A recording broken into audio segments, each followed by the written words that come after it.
Bonjour à tous mes petits amateurs de macabre, aujourd'hui nouvelle vidéo et aujourd'hui on embarque dans le bateau le plus tristement célèbre de l'histoire.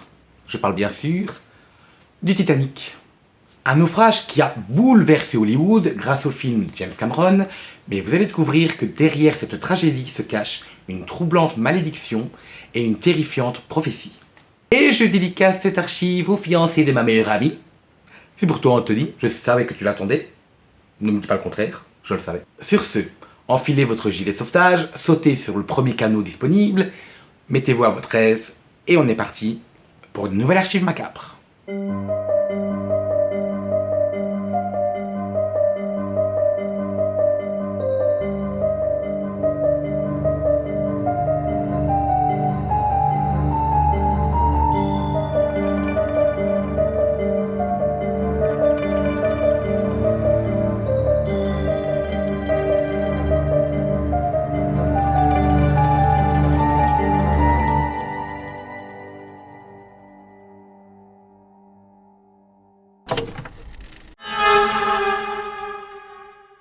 Le 14 avril 1912, à 23h40, le Titanic, paquebot qualifié comme insubmersible, va percuter sur le flanc tribord un iceberg. 2h30 plus tard, il sombrera dans les eaux gelées de l'Atlantique Nord, emportant avec lui plus de 1500 passagers. Ce drame connaîtra un engouement mondial, malheureusement, à cause du nombre important de victimes qui à l'époque était sans précédent. Cet attrait est notamment dû au chef-d'œuvre de James Cameron, ce film qui racontera les dernières heures du paquebot de légende et qui rencontrera forcément un succès phénoménal. Mais ce que l'œuvre cinématographique ne nous montre pas, c'est que le destin du Titanic était scellé 14 ans avant son départ, grâce à l'œuvre littéraire de Morgan Robertson, un écrivain américain. Ce dernier va écrire en 1898 Le naufrage du Titan, un écrit bouleversant qui, mis côte à côte avec les faits réels, souligne énormément de troublantes et de terrifiantes similitudes. Une œuvre de fiction qui pourrait s'avérer prémonitoire avec une précision absolument glaçante. Et ce livre racontera l'histoire du plus célèbre bateau de l'époque qui touchera un iceberg et coulera dans l'Atlantique Nord. Une ressemblance déjà troublante, mais les similitudes vont encore plus loin entre le Titanic et le Titan. Rien que par la description du Titan, on voit carrément la copie conforme du Titanic. 3 hélices, la même taille, même longueur, même nombre de passagers et le même nombre de canots de sauvetage. Et ça ne s'arrête pas qu'aux ressemblances matérielles et physiques. Ça va encore plus loin.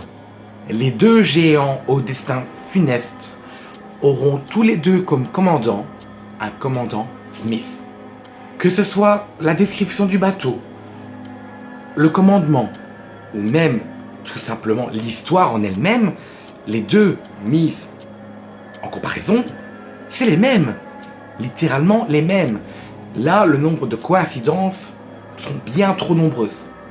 Entre fiction et réalité, on ne cesse de cocher les cases identiques. Mois d'avril, la réputation insubmersible, l'iceberg, le même lieu d'impact, ainsi que l'heure du naufrage. Là, je sais pas vous, mais ça fait beaucoup. Là, fiction et réalité ne font qu'un. Et ce fait va provoquer deux camps. Le camp des dubitatifs, ou alors le camp clairement de ceux qui voient un véritable présage, une prophétie, limite un récit prémonitoire.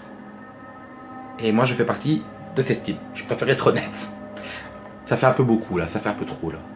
Ce roman va littéralement être une des choses les plus majeures concernant cette légende qui entoure le Titanic. Un naufrage qui avait été prédit 14 ans plus tôt. Un récit perturbant, certes, mais ce n'est pas l'unique fait que l'on remarquera. Durant sa construction en 1909, des détails de conception vont alors sonner comme un très mauvais présage. Le numéro de suivi du bateau au moment de l'assemblage dans le chantier naval, lorsqu'il est lu dans un miroir, on peut lire en anglais « No Pope, ça veut dire pas de pape. Un signe funèbre à une époque où la religion était omniprésente. Ça suffira au public pour comparer le Titanic à un navire malfaisant. Et beaucoup de personnes embarqueront à bord du Titanic avec un sentiment d'oppression. Surtout William Thomas Stead, un journaliste américain renommé durant le XXe siècle. Et au moment d'embarquer, il va vraiment ressentir un très mauvais pressentiment. Ce journaliste spécialisé dans les articles ésotériques le déclarait déjà à moult reprises être sûr et certain qu'il allait périr en mer durant un accident maritime. Et ce fut le cas. Et on va retrouver encore d'autres faits troublants par rapport à ce naufrage. Molly Brown, passagère du Titanic, avait en sa possession une caisse d'antiquités égyptienne, ramenée d'un précédent voyage. Et cette cargaison contenait une momie qui aurait participé au sort funeste du Titanic. Une momie qui aurait lancé une malédiction sur quiconque violerait son tombeau et déplacerait son corps, leur garantissant une mort brutale et rapide. Une malédiction qui serait pour bon nombre de personnes à l'origine du drame de 1912. Et le 13 avril 1935, soit 23 ans après la tragédie, un autre événement glaçant va alors être connu. Un cargo anglais traverse le lieu du naufrage et l'un des veilleurs, William Rees, à 23h40, donc le moment de l'impact, va alors être pris de panique et va sonner l'alerte en hurlant à plein poumon « Obstacle droit devant ». Quelques secondes après, un iceberg va alors surgir de l'obscurité. Bien que la catastrophe ait été évitée, deux informations vont alors vraiment faire froid dans le dos et faire croire vraiment que c'est lié au naufrage du Titanic. Le cargo s'appelait le Titanian et le veilleur, donc William Rees, est né le 15 avril 1912, soit le jour du naufrage. Et en 2014, des photographies remontent à la surface et vont venir bouleverser l'histoire officielle du Titanic. 13 photos ont été retrouvées dans le grenier d'une maison irlandaise, cette maison ayant appartenu à l'ingénieur électricien du paquebot. Ces photographies seront considérées comme des preuves que le Titanic n'a pas livré tous ses secrets. En 2017, un journaliste d'investigation renommé va alors analyser les photos et l'une d'entre elles va l'interpeller. Sur l'une d'entre elles, on va remarquer une tache noire sur la coque avant droit du bateau. Le journaliste va donc enquêter et découvrir dans les archives un secret qui était très bien gardé. Cette tache noire serait le fruit d'un incendie qui se serait déclaré dans la soute à charbon du Titanic, et ce quelques semaines avant son inauguration. La compagnie va alors cacher cette information, faire semblant de rien et mettre à feu le navire comme prévu, malgré les alertes des mécaniciens de l'époque qui attestent et confirment que l'incendie aurait fragilisé la cloison étanche. Et malheureusement, cette partie du bateau fragilisée s'avérera être le même endroit de l'impact avec l'iceberg. Ce qui pourrait expliquer pourquoi ce paquebot dit insubmersible a coulé aussi rapidement. Un paquebot destiné donc dès le départ à un naufrage immédiat. Il n'avait aucune chance d'arriver à destination de New York, et uniquement à cause de l'orgueil et de la négligence humaine. Tous est mort uniquement pour ça. Et le 14 avril 1912 n'est pas la seule date qui est tristement connue de l'histoire du Titanic. En effet, le 18 juin 2023, une seconde tragédie va alors s'abattre. Un drame qui ne fait qu'appuyer la possibilité d'une malédiction attachée à l'épave du Titanic. Toutes les chaînes mondiales vont alors en parler. À l'endroit même du naufrage, la mort va encore frapper. Une opération de sauvetage à grande échelle dans les abysses de l'Atlantique Nord. Ce jour-là, 5 personnes ont embarqué à 9h30 au large du Canada dans le Titan, un sous-marin touristique à destination du site où repose l'épave du Titanic. Un voyage qui se voyait unique en son genre et qui malheureusement va connaître une conclusion dramatique. car malgré les tentatives des secours, le sort des 5 malheureux est scellé avec la mort comme seul aboutissement. Parmi les victimes, nous retrouvons un riche homme d'affaires pakistanais, âgé de 48 ans, Shahzada Dawood, et son fils Suleiman, âgé de 19 ans, qui, à l'occasion de la fête des pères, malgré une réticence avec la peur de la plongée, ont décidé d'embarquer dans ce qui se devait être une aventure extraordinaire. Et dans la mort, ils seront accompagnés de la victime numéro 3, Hamish Harding, riche homme d'affaires britannique âgé de 58 ans. Et en plus d'avoir payé de leur vie, ils vont également débourser une somme colossale, 250 000 $, soit 230 000 €, pour faire partie des rares privilégiés qui auront la chance de pouvoir s'approcher du lieu du naufrage, et surtout de pouvoir approcher l'épave du paquebot de légende. Et les 2 autres compagnons d'infortune seront Stockton Rush, le propriétaire du Titan, et Paul-Henri Narjolet, mais lui, on y reviendra plus tard, parce que vous allez voir que ce personnage, il en tient une fameuse couche.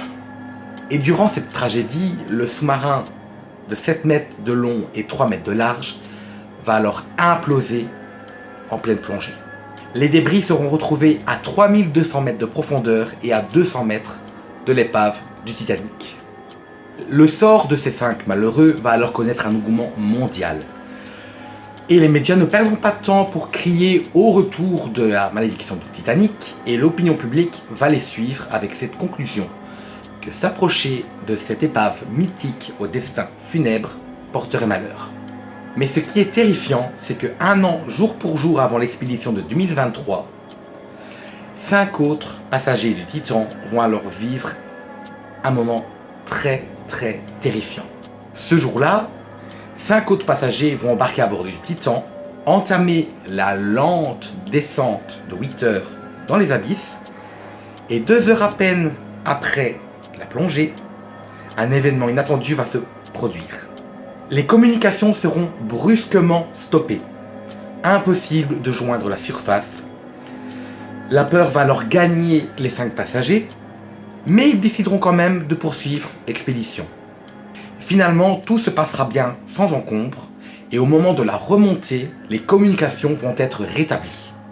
Il n'en faudra pas plus pour voir là-dedans un très mauvais présage, et surtout un avertissement adressé à une seule personne en particulier. Le seul homme présent durant les 2 expéditions, celle de 2022 et la mortelle de 2023.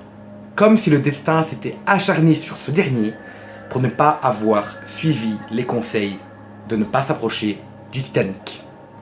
J'avais déjà un peu vendu la mèche plus tôt, mais il s'agit de Paul-Henri Narjolet, un expert français spécialisé dans l'histoire du Titanic, qui a été un des éléments cruciaux de l'expédition de 1987 et également une des sources d'information de James Cameron pour son film.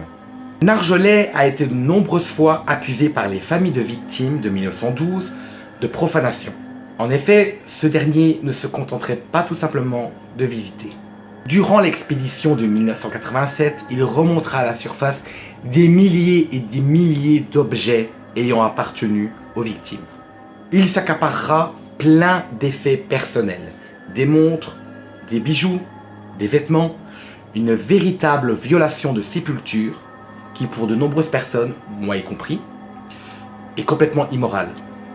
Il viole littéralement un cimetière où reposent énormément de victimes.